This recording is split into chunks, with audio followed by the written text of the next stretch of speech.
आज खरं तर काल गेली इंदापूर तालुक्यामध्ये खरं तर कमी वेळामध्ये खूप मोठ्या प्रमाणामध्ये पाऊस झाला.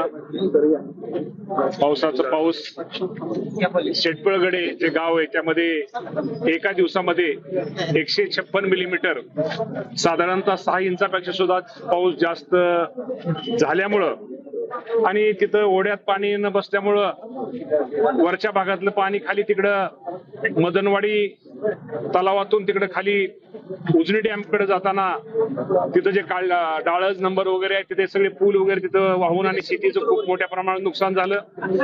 त्याचप्रमाणे इकडं लाकडी निरगुडे त्या भागातलं खाली पाणी तिथं पण जे पाणी वरून पार दौंड पासून संसर खडकवासल्यामधनं कॅनल मधनं पाणी आलेलं पाणी 44 दार खडकवासल्याचं आहे.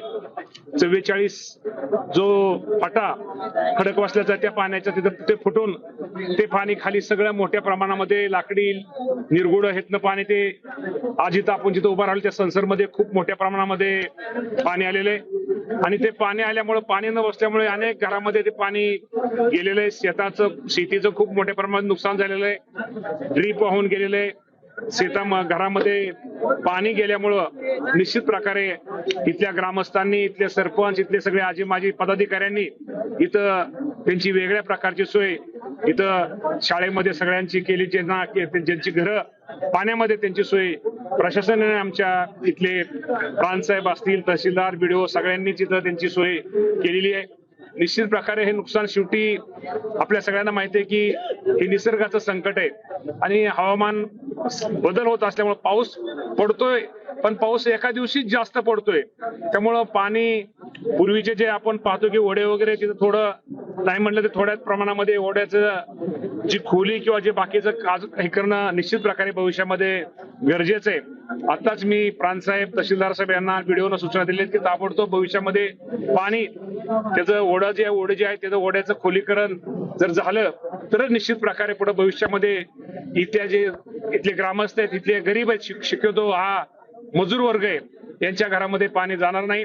आणि ज्या इंदापूर तालुकाच म्हणण्यापेक्षा महाराष्ट्रामध्ये आजचा जो पाऊस पडतोय संपूर्ण राज्यामध्ये खूप मोठ्या प्रमाणात पडतोय.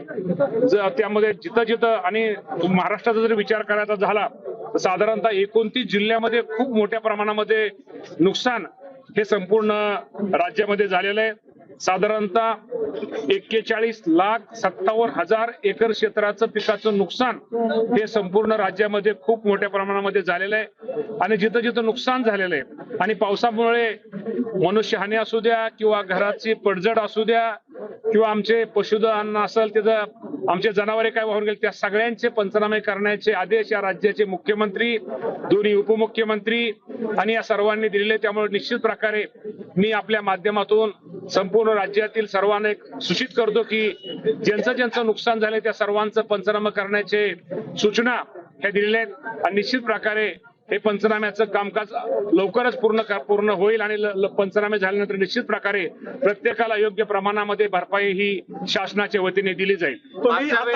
घरात पाणी शिरलं होतं त्यांना 10,000 रुपये दिले होते शेतीचे वेगळे यावेळेस काय मदतीची काय गोष्ट कशा पद्धतीनं मदत असणार आहे? शासनाच्या प्रमाणे ज्या बाबतीमध्ये जे नुकसान झाले त्याप्रमाणे निश्चित प्रकारे त्यांना मदत केली जाईल. तुम्ही आता जसं सांगितलं की या ठिकाणी संसद स्थानिकांचं म्हणणं आहे त्यावेळेस देखील सूचना करून आज पाणी शिरले नाही जबाबदार कोण असा प्रश्न जे आहे तिथे तिथं आता शासनाचे अधिकारी पण आहेत.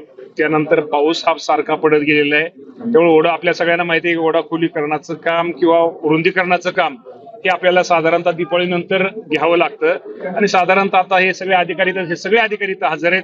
कृषी विभागाचे सुद्धा अधिकारी इथं हजर आहेत. साधारणतः ह्या ज्या गोष्टी या राज्याचे उपमुख्यमंत्री अजितदादा पवार साहेबांनी सांगितले आहेत ती कामं साधारण दिवाळीनंतर त्याचं इस्टिमेट करून ते काम साधारणतः जानेवारी-फेब्रुवारी मध्ये चालू करून साधारणतः मे महिन्याच्या अगोदर कसं संपल ही काळजी शासनाच्या वतीने घेतली जाईल. राज्यातली पावसाची परिस्थिती आगामी काळात काय असेल काय सांगायचं? अजूनही शेतकऱ्यांच्या बाबतीमध्ये अजूनही मी तुम्हाला सांगितलं की हवामान बदल इतका होत अजूनही कुणाला साधारणतः येणाऱ्या मला वाटतं 18-19 तारखेपर्यंत 19 तारखेपर्यंत अजूनही पावसाचा त्यांनी अंदाज खूप मोठ्या प्रमाणात काही ठिकाणी दिलेला आहे.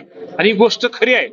पाऊस आपला जो सरासरी पाऊस आपला नेहमी आपल्याला पडतो पण पाऊस एका दिवशीच वर्षाच्या सरासरी एवढा पाऊस पडतोय. त्यामुळे ही संकट आपल्या समोर येत आहेत. परंतु निश्चित प्रकारे शेवटी कुठलंही संकट आपण आलं तर त्याला सामोरं जाऊन त्या बाबतीमध्ये पुन्हा ते संकट येणार नाही ती काळजी आपण घेतोय. कृषी मंत्री म्हणून शेतकऱ्यांना काय आश्वस्त करा?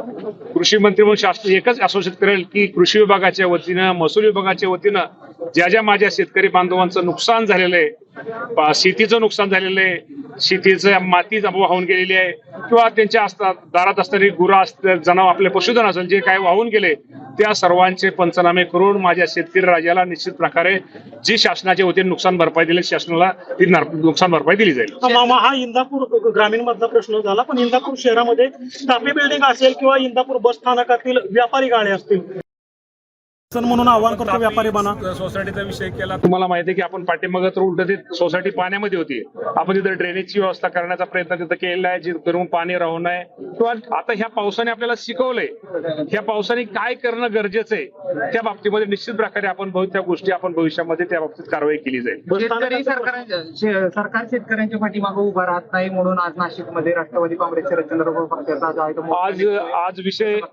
आज विषय वेगळा आहे. आज माझ्या इथल्या लोकांवर संकट आहे. ते संकट त्यांना एक आधार देण्यासाठी मी आलेलो आहे. मी कुठल्या तरी राजकीय गोष्टीबद्दल आपल्याशी बोलावं असं मला वाटत नाही, कारण आज हा विषय वेगळा आहे, परिस्थिती वेगळी आहे. शेतकऱ्यांचा विषय घेऊन मोर्चा निघतोय. नाही ठीक आहे. आज त्यामुळे मला कसं आहे त्या बाबतीमध्ये राज्याचे मुख्यमंत्री दोन्ही उपमुख्यमंत्री आमचे समर्थ आहे, त्या बाबतीमध्ये योग्य ते उत्तर ते देतील.